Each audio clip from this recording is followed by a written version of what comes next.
The jury has officially begun their deliberations in the Sean Diddy Combs criminal trial. After weeks of testimony and evidence, the case is now in their hands. Will they find him guilty or not guilty of the federal sex crimes charges?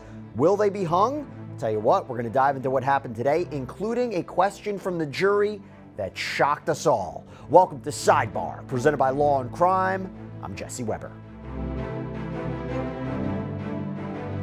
We are now officially in verdict watch in the Sean Diddy Combs criminal case. Jurors were sent back to deliberate today. They had a interesting series of notes from the jurors too, which we're going to talk about. And we also heard the jury instructions, which let me tell you right now, so complicated, okay? So complex. I wonder if the jury is going to just have difficulty with them. I wouldn't be surprised. I really wouldn't be surprised. And remember what's at stake here. Racketeering conspiracy, sex trafficking, transportation to engage in prostitution. These are not simple charges to digest or apply to all of the evidence in this case. But remember, Sean Combs, if found guilty, he could face decades or even life in prison if he's convicted of all of these charges. So we want to talk about what happened today in court. And let me bring on Law&Crime's in-court reporter, Elizabeth Millner, fan favorite. Elizabeth, great to see you. Thanks so much for taking the time. So first up, where are we in the deliberations process? How long have they been going before they requested to go home at 5 p.m. Eastern? Well, they've been going for quite a while, Jesse. So far, a little close to 5 hours of deliberation. So they're getting pretty in there, and that's only been on day one. Obviously, they came back with a note that says that they are ready to leave at 5 p.m. today. So unfortunately, they didn't go past 5 o'clock or anything like that. They're not still continuing on with their deliberations, but they will start bright and early again tomorrow morning. But it's interesting, Jesse, because already they're having some pretty interesting questions for the judge as to what their jury instructions and their the jury charges. Let's talk about that. There were, I think, 3 notes. There was 1 note and then there was 2 notes at the end. Let's start with the first note. Happened shortly after they went back to deliberate. What was that note about? Yeah, well, the first note right off the top was a simple note, or at least I think it was a simple note. It was that the jury had decided who their foreperson is going to be, and that was juror number 5. Now, a lot of us had a couple questions in terms of if it's juror number 5 going back to voir dire and that juror number that was assigned to them then, or does it have to correlate with their seat numbers? But I think we kind of all figured it out. It was kind of going back to the voir dire process. So what we know about juror number 5 is, who again is the foreperson, he's a religious man. He is an investment analyst. He's a Connecticut Country Club member, and so he's going to be the one taking charge. And I think once the jury comes to their decision, he'll be reading that note out loud in front of the court, in front of a lot of people who are anticipating that verdict too. Oh, yeah, that's right. And then we got the controversial note, the big note everybody was talking about, again, relatively early on in the deliberation process. Yeah, pretty early on. It came about 1:30 p.m. That's when the judge had read the note out loud. I think the actual message of the note came back probably maybe 20 or so minutes, or close to an hour beforehand, actually, that it had to kind of pertain to juror number 25. And so this particular note was that juror number 25 can't follow instructions, and those instructions being the judge's instructions. And so initially the court was proposing to write back, okay, please explain the nature of your concern. Is it a lack of understanding? Is it unwillingness to follow the instructions? But even as it pertains to juror number 25, what we do know about this particular juror, he's 51 years old, he's a man, and he is a scientist, again, going back to voir dire, learning a little bit about these jurors and knowing a little bit about their background. So that's what we've learned of him. So initially the defense was like, okay, we're a little hesitant to lay out just all the different possibilities, just ask them to kind of work through everything. They're still early in their deliberations. They still have a lot of time to consider. So that was the defense's initial and proposed instruction. Whereas the government was like, okay, I think we should be a little more specific. They wanted to review some of the cases or the case laws too. And so their proposal was, I received your note. I remind every juror to remember my instructions. Please make sure that the note doesn't reveal which way the juror is leaning. So then they kind of took a little bit of time, worked out their issues, couldn't come back to a decision at the end of it. So the judge ended up kind of making his own decision in terms of the proposed note to go back to the juror. And it was pretty much a neutral way that kind of, I think, appeased maybe both parties, or maybe not so much the defense as it did the government, but it was a way to kind of neutralize everything. And then for a while, Jesse, we didn't have a note for a few hours, and so then towards the end of the day, we got that one of the final notes from the jury. Hey, so I know you guys might be into true crime, but little side note, anybody out there also in a business of some kind? If so, let me tell you real quick about Odoo, our sponsor. Why? Odoo is a powerful all-in-one business software that helps you manage everything from sales to accounting and, yes, inventory. Their inventory dashboard makes it easy to track receipts, delivery orders, POS orders, and see what's waiting, late, or back ordered all at a glance. You can pay for receipts, automate vendor reminders, and schedule deliveries all in just a few clicks. Plus, you get full warehouse management, the ability to set picking strategies, and real-time stock visibility. The best part? Odoo's inventory app syncs seamlessly with your sales and e-commerce app, so everything stays connected. Do you want an inventory software that comes fully packed? Well, listen to this. Check out Odoo for a free 15-day trial at odoo.com/sidebarainventory. And to be clear, we have no idea what it means when this juror allegedly is accused of not following instructions. Does it mean, hey, I've already made a decision, I'm not looking at anything in the jury instructions, I'm not looking at any of the evidence, I think he's guilty, I think he's not guilty? We have no idea. It could be that. It could be something specific in the jury instructions that the juror does not want to follow, because there are a lot of instructions in that 62-page packet. No idea. But to be clear, real quick, there are alternates, right? There are alternates. If something happens and this juror is an issue, or there's another juror that's an issue, or there's a juror gets sick or something like this, or has a conflict, they do have jurors on standby, right? They do have jurors on standby. However, they're not in the deliberation room when the jury and the main jury, that being the first 12 that were assigned to this particular jury. So the alternates were able to go home if there was ever a situation where an alternate needed to be called in to kind of be tagged out with one of the other jurors. And again, we haven't gotten there yet. So all the alternates are not in the main jury room at all. They're not even in the courthouse. They went back home. However, they gave jury staff members their contact information, which included their phone number. So if there is a situation that arises where an alternate needs to be called in, they're able to get a hold of them just by the court staff getting a hold of their contact information that they gave to them before they were eventually dismissed. Now, the final note, or the final two notes, one was we want to go, home at 5 p.m. They were allowed to stay longer if they wanted to, that they wanted to go home. But we finally got a substantive note in terms of the actual charges. And talk to us about what that note was about. They had a very specific question regarding an actual charge.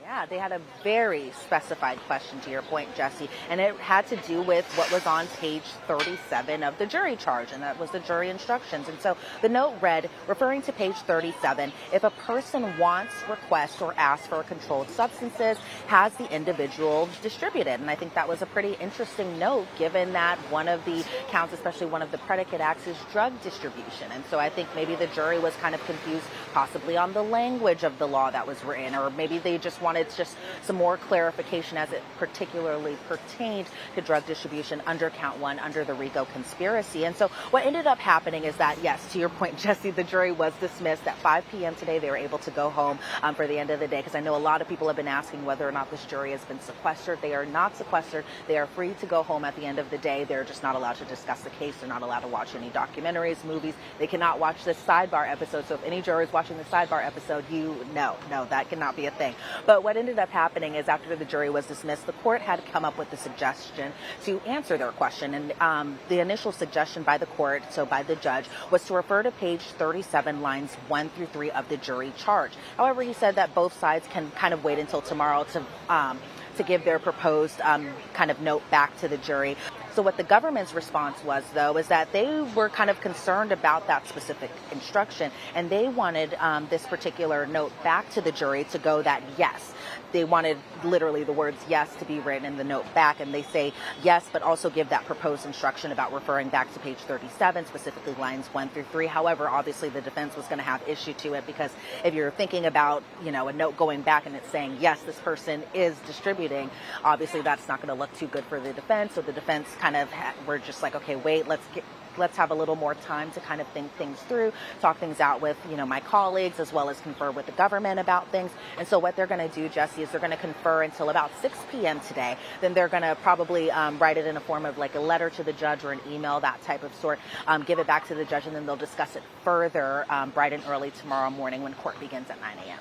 And that's interesting. The drug distribution part of racketeering conspiracy, arguably maybe one of the stronger underlying predicate crimes to get to racketeering conspiracy. Let's talk about this, because I have to say, jury instructions are usually a snore. They're usually really, really boring in a case, particularly when you have a straightforward charge, or let's say like a murder charge, right?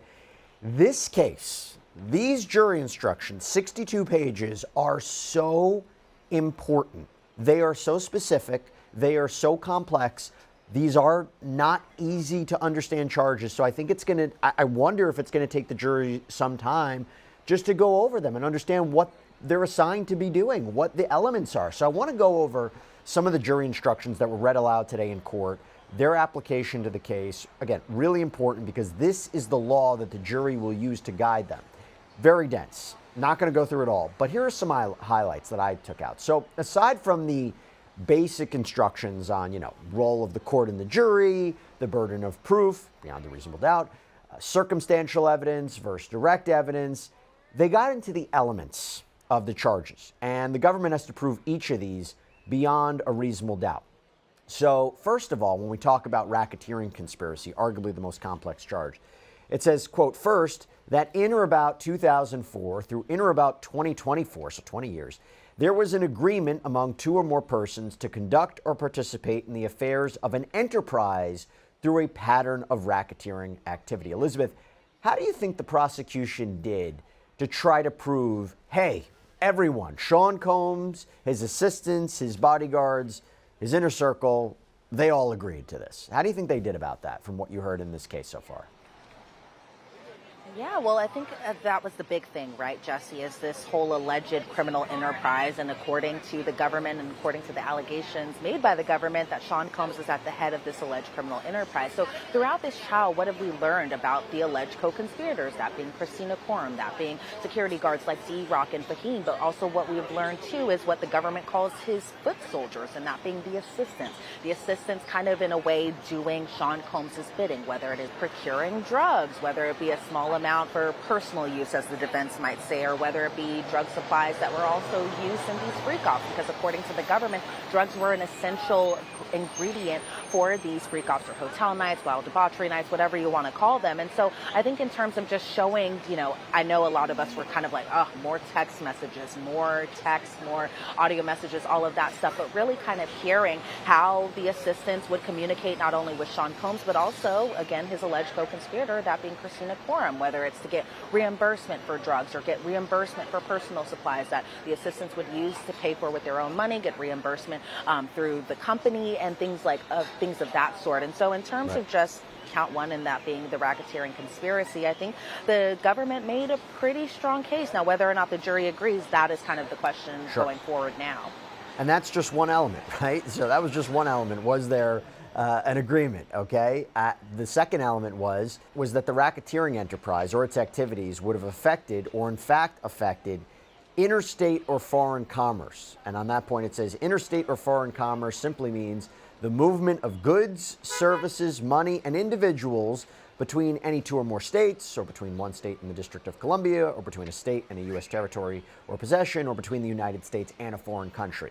All narcotics activity, even purely local narcotics activity, has an effect on interstate commerce. Now, Elizabeth, I guess that's all about transporting Jane and Cassie Ventura Fine for alleged sex trafficking and prostitution and drug offenses, right? That's the big theme there, right?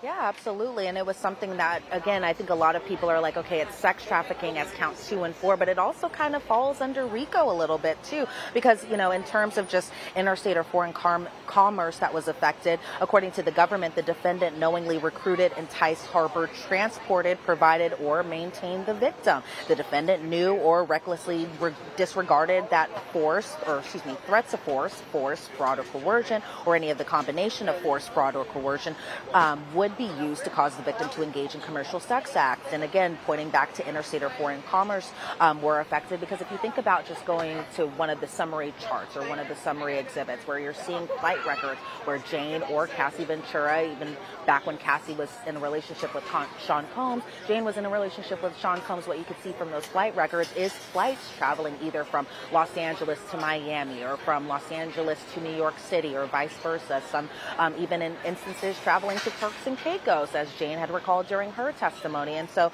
in terms of just interstate or foreign commerce, again, the government kind of pointing to that these fall under the elements of sex trafficking, whether it's sex trafficking under RICO or it also kind of pertains to counts 2 and 4, that being sex trafficking to Cassie and sex trafficking to Jane too. And yeah, that's an important element as well as, and I think this is the one I want to explore with you too. So third is the defendant knowingly and willfully joined that agreement. And fourth is that the defendant knowingly and willfully agreed that he or another member of the conspiracy would commit 2 racketeering acts. This is what we talk about, the underlying predicate crimes, right? And that's where it lists out kidnapping, arson, bribery, tampering with a witness, victim, or informant, forced labor, sex trafficking, transportation and inducement to travel for purposes of prostitution and other illegal sexual activities, possession with intent to distribute, or distribution of narcotics and controlled substances. And there are theories for each one of these, like kidnapping or aiding and abetting kidnapping. By the way, there are detailed descriptions of each underlying crime too. There is so much for this jury to process. Again, I can't emphasize that enough. Massive undertaking for this jury, so much law to consider. Now, Elizabeth, out of those underlying crimes, okay, and they need to find that there was a conspiracy to commit 2 of them, right? Which do you feel would be the easier to prove? Which stood out to you from the prosecution's case? And which maybe are you like, I don't know? Because let me tell you, on the verdict form, they have to list out which ones were proven, which ones they were unanimously proven. Yeah, well, I think the ones that stood out to me, I've already talked about drug distribution. I've already talked about kidnapping, but I'm just going to kind of add 2 more to that list too, and I'm going to talk about arson and bribery. So, for example, arson pertaining to what had happened in January of 2012, because I remember when the government was giving their closing argument, they listed out all the participants of what had happened with Kid Cudi's car in the Porsche, and that included D-Rock, who set up the meeting between Sean Combs and Kid Cudi after the fact. That included Rue, who allegedly went over there with Capricorn Park and Sean Combs over to Kid Cudi's home. And so, the jury was able to see photos of Kid Cudi's burnt car. We've been able to see these photos too. They've released them, and so everybody has been able to see them at this point. And so, while there's this kind of lingering question on whether or not the defendant may have had involvement in this, according to the government, they say, of course, the defendant was behind this 100%. The government is sure that Sean Combs is behind this Molotov cocktail, whether or not he was the one who, now there's always been a kind of a conversation on whether or not he was the one who threw it, but according to the defense, there was partial female DNA that was found on the bottle, but according to just some of the other pieces of evidence that the government was able to show the jury, including, messages from Cassie Ventura where she had alleged that Sean Combs was planning to blow up Kid Cudi's car and it wouldn't be at his hands. He'd be out of the country when this was going on. And so, according to the government, the evidence suggested that Sean Combs had something to do with this Molotov cocktail that was lodged into Kid Cudi's car back in 2012. I think another interesting one too, Jesse, is bribery as one of the predicate acts that I might think could be easy-ish to prove, or that the government has already kind of proved it, and that has to deal with what had happened in Los Angeles, California in March of 2016 at the Intercontinental Hotel over there, where Sean Combs had paid $100,000 for that surveillance tape. Now, while the defense says it was because of a PR standpoint, that Cassie and both Sean Combs didn't want to look bad or anything like that, it was nothing nefarious. It was nothing about preventing a witness from going to law enforcement or bringing this information to police or anything like that. They say it was all about PR and they just didn't want each other to look bad. But I think when you talk about just the text messages that accompanied what had happened around this time frame, where Christina Quorum is messaging one of the assistants saying, oh, just say that they had a drunken night and try to get the tape, those types of things that she was sending to the assistants, I think it also kind of might have to go into possibly the conspiracy too, where there was this really kind of active measure to really make sure that they got a hold of this particular surveillance video by any means necessary. You've highlighted them well. I think those are ones that the jury's going to be wrestling with. And obviously, as we talked about, they had a question about drug distribution. So that's one of the ones they might be considering.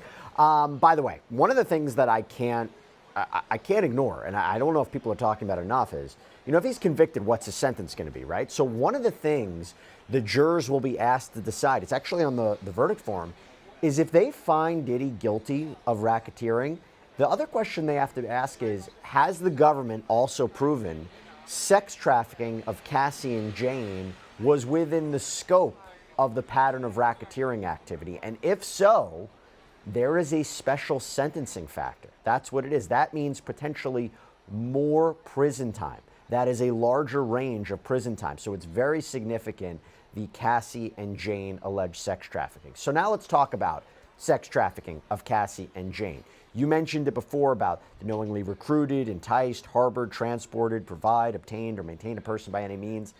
By the way, the judge actually said in the instructions, I instruct you to use the ordinary everyday definitions of those terms. Recruit means to seek to enroll. Entice means to attract, induce, or lure. Harbor means to provide shelter, such as in a house or other place. Transport means to take or convey from one place to another.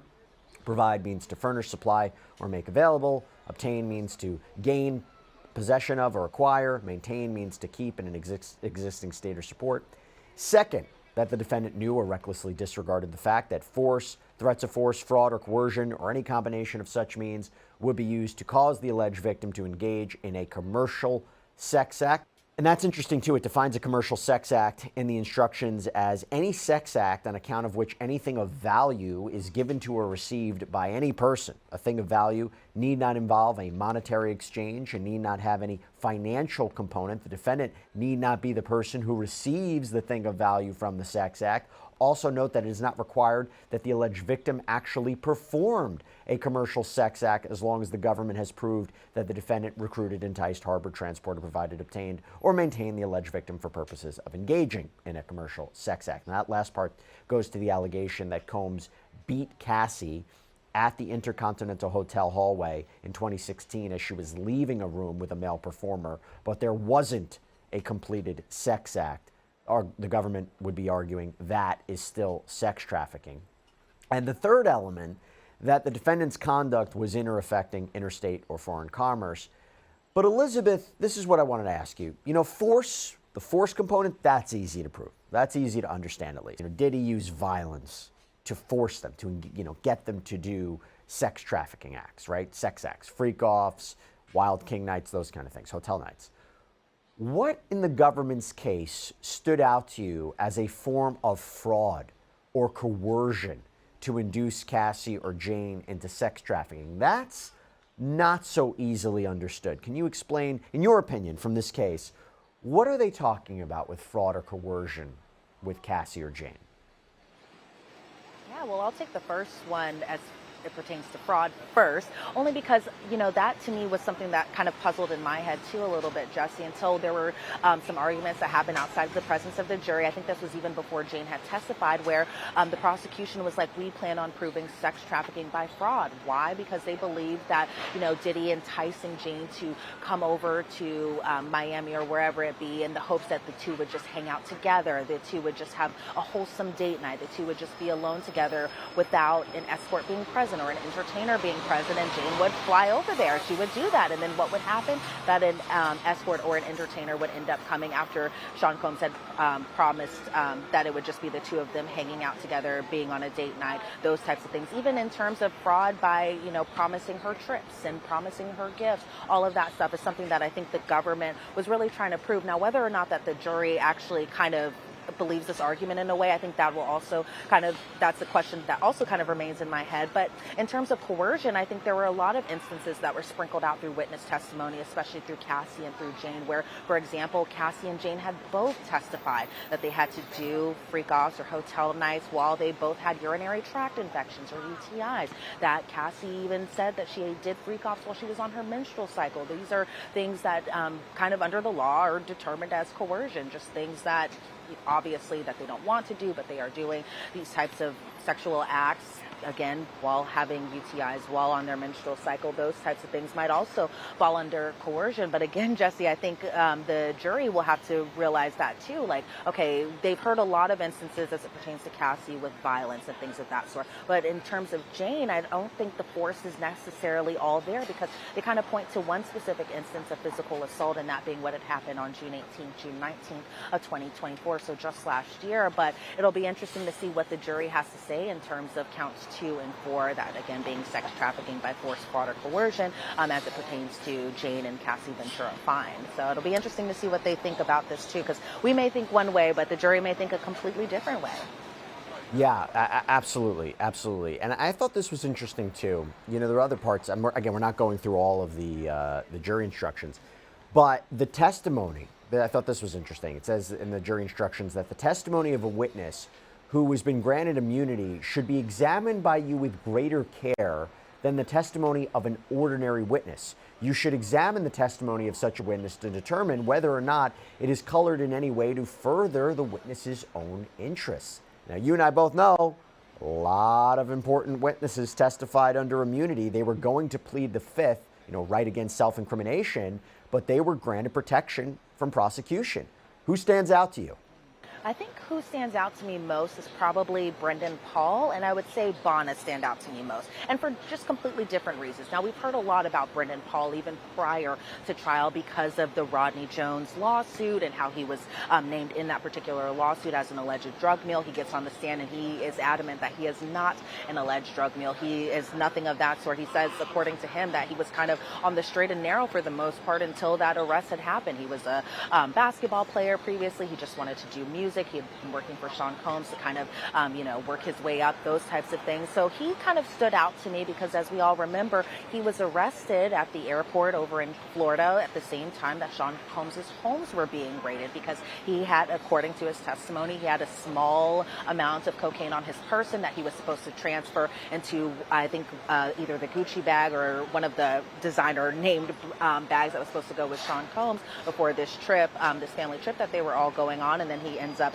getting caught with it. He's arrested, but he ended up having a really great lawyer, as he had said, while he had testified, and he was able to kind of work a deal out, and so that's all good. And so even in terms of Bonner's testimony, I think the jury might have a lot of questions in their mind about her and her credibility in a certain way, because there was this whole issue on whether or not this alleged balcony incident happened, but more importantly, when the date of this alleged incident even occurred, because according to the defense, Sean Combs wasn't even in California on the date that Bonner had alleged that he had dangled her from a 17-story balcony over at Cassie's condo. And so I think these are just some questions that will be going through the jurors' minds while they're back there deliberating. Now, whether or not they may remember every single one of the immunized witnesses, that is a wait and see, because there were a little bit of them. I can name, George Kaplan. I can name David James. There is Brendan Paul. There was Bonner Bongolan. And so those are just some of the immunized witnesses that just come to my mind. And I think all of their testimony was interesting, but definitely Brendan's and Bonner stood out to me the most.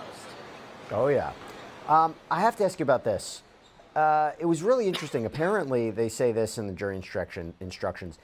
Diddy's voluntary, not Diddy, don't say, but Diddy's voluntary intoxication or drunkenness can be considered by the jury as a way to negate his intent to commit certain crimes. So racketeering conspiracy, attempt, kidnapping, bribery, forced labor. I mean, do you remember when that was discussed during the trial? Did Mark Agnifilo mention that in his closing argument? That feels significant because during the course of the trial, the defense was keen on talking about his substance abuse problems. But the idea that this, negates an element of the charges, did Agnifilo mention anything like this? I feel like I can't remember right off the top of my head whether or not he did, but I think there were points that they definitely, on the defensive side, were really trying to sprinkle in that it might have either been a drunken night or a bad batch of drugs that really caused the reactions that maybe Sean Combs allegedly had on certain instances. I go back to the March 2016 incident where I think the defense was trying to kind of poke holes in terms of just what had happened that night, what had caused that particular violent encounter to really happen. And they, I think, at points were trying to say it was, a bad night of drinking or is a bad batch of drugs. And I think it was interesting that the judge did read that particular instruction, because I think on the government side, I think they were trying to point to different instances where Sean Combs may have just been completely not drunk or anything like that when violent episodes had occurred. And I think they were trying to say things like when it happened or what had happened on June 18th, June 19th of 2024, where they were kind of trying to drive the point that Sean Combs and Jane both had the same amount to drink. But however, we know what had happened at that particular instance. They both got into a physical altercation. Jane initially kind of slammed Sean Combs' head into a counter, and then Sean Combs reacted in a very, very violent manner where he was chasing Jane throughout her apartment. He kicked her, he dragged her, he caused visible injuries to her that only the jury could see from the exhibit photos and things of that sort. And so it's interesting whether or not the jury will really kind of take into account that particular instruction. Obviously, they should take into account all the instructions instructions that the judge gave them. But that particular instruction kind of stood out to me because I wonder how much of the testimony do they remember, and do they think, okay, well, maybe is it possible that it was just drugs or alcohol or somebody under the influence that caused some of these instances to happen? Like I said, a lot for this jury to consider, and why I am not surprised that they didn't come back with a verdict today. I could have guessed that. I would have put any money on that they wouldn't have come back with a verdict today. Do they come back with a verdict before the July 4th weekend? That's a more difficult question. We'll see. A lot of evidence, a lot of testimony, a lot of charges, a lot of elements, a lot of law. Elizabeth Millner, thank you so much. Great seeing you. Thanks, Jesse. And that is all we have for you right now here on Sidebar. Everybody, thank you so much for joining us. And as always, please subscribe on YouTube, Apple Podcasts, Spotify, wherever you should get your podcasts. I'm Jesse Weber. I'll speak to you next time.